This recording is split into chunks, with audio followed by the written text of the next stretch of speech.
জানেন তো, একটা বাস্তব অভিজ্ঞতা, হয়তো বললে অনেক কন্ট্রোভার্সি হয়ে যাবে, কিন্তু কথাটা দেখবেন কোথাও না কোথাও আপনার সঙ্গে কিন্তু জড়িত। খুব বাস্তব কথাগুলো। এই পৃথিবীতে না কেউ কারোর আপন নয়, কেউ কারোরই আপন নয়, সে যেই সম্পর্কই হোক না কেন। প্রত্যেকে প্রত্যেকের সাথে স্বার্থ নিয়ে জড়িত। স্বার্থে আঘাত ঘটলেই আপনি ব্যবহারে বৈষম্যতা কিন্তু লক্ষ্য করতে পারবেন সেই মানুষটির। হ্যাঁ, নিঃস্বার্থ যদি কেউ আপনার জন্য করে, তিনি হচ্ছেন মা। তবে মার ক্ষেত্রেও কিন্তু কিছু ব্যতিক্রমী লক্ষ্য করা যায়। তাই যদি এই পৃথিবীতে আপন বলে কেউ হয়, তিনি হচ্ছেন স্বয়ং ঈশ্বর, আর আপনি আপনার। ঈশ্বর কিন্তু কখনোই আপনার অবস্থান, আপনার সৌন্দর্য দেখে আপনাকে ভালোবাসা দেবে না।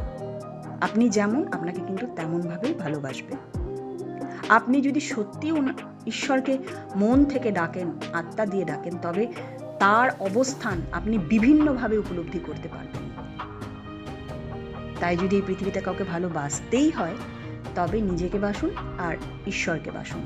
আর বাকি আপনার কর্ম যেটা আছে, সেটাকে খুব স্বচ্ছতার সাথে, খুব সততার সাথে করার চেষ্টা করুন। আর বাকি কে কি বললো, কে কি ভাবলো, কে কিভাবে আলোচনা করলো, ওগুলো আপনার ভাবার একদমই বিষয় নয়। যদি এইভাবে আপনি ভাবেন যে এইভাবে যদি